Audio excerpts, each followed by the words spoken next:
Surat માંદરવાજા ring road સ્થિત doctor આંબેડકરની પ્રતિમા પાસે કોંગ્રેસ દ્વારા બંધારણ દિવસની ઉજવણી કરવામાં આવી હતી।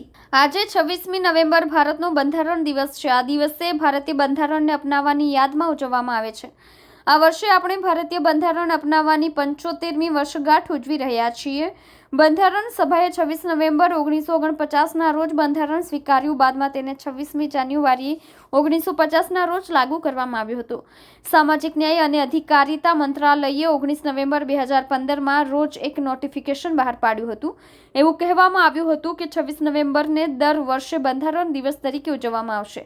તેનો હેતુ નાગરિકોમાં બંધારણીય મૂલ્યોને પ્રોત્સાહન આપવાના માર્ગ તરીકે ઉજવવાનો છે। આજે દેશભરમાં બંધારણ દિવસની ઉજવણી કરવામાં આવી રહી છે। ત્યારે સુરત માંદરવાજા રિંગ રોડ સ્થિત ડોક્ટર આંબેડકરની પ્રતિમા પાસે કોંગ્રેસ દ્વારા બંધારણ દિવસની ઉજવણી કરવામાં આવી હતી।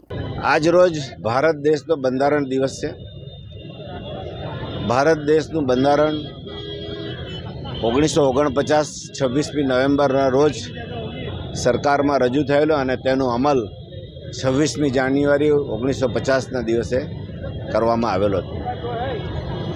બાબા સાહેબ આંબેડકરજીના પ્રતિમા પાસે અમે આ પ્રતિજ્ઞા લેવા માટે આજે એકત્રિત થયા હતા।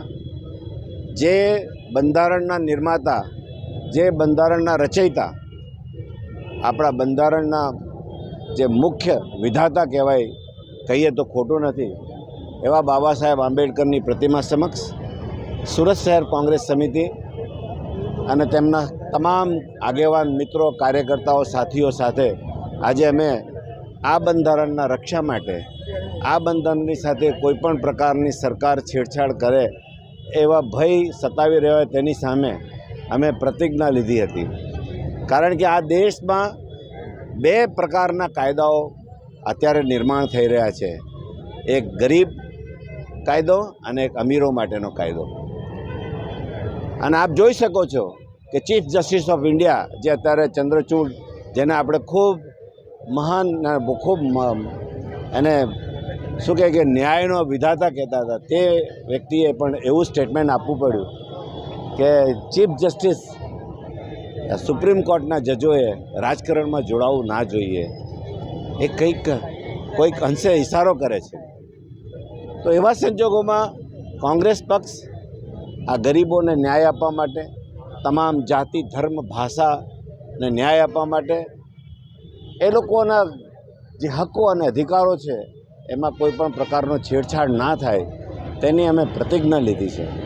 અને આ સંદેશ અમે લોકોના ઘરે ઘરે જઈને પહોંચાડીશું કે અમે લોકો સાથે છીએ, ન્યાય સાથે છીએ, ધર્મ સાથે છીએ, જાતિ સાથે છીએ, છેવાડાના માણસ સાથે છીએ। અને એ માટે અમે આ એક પ્રતિજ્ઞા લીધી છે અને તે આજે અમે બાબા સાહેબ આંબેડકરની પ્રતિમા સમક્ષ અમે એની પ્રતિજ્ઞા લઈને આજે અમારો કાર્યક્રમ રાખેલો હતો। અને દર 26મી નવેમ્બરના દિવસે અમે આ રીતે આવા પ્રોગ્રામો અને લોકો સુધી આ સંદેશો પહોંચાડવાનું કામ ખૂબ મોટે પાયે કરીશું। કેટલા કાર્યકર્તાઓ જોડાયા? નંબર ઓફ કાર્યકર્તાનું તો તમે વાત નહીં કરી શકો, પણ તમે જો પહેલાં આવ્યા હોત તો જોઈ શકાતો કે ખૂબ મોટી સંખ્યામાં કાર્યકર્તાઓ હતા, મોટી સંખ્યામાં કાર્યકર્તાઓ હતા।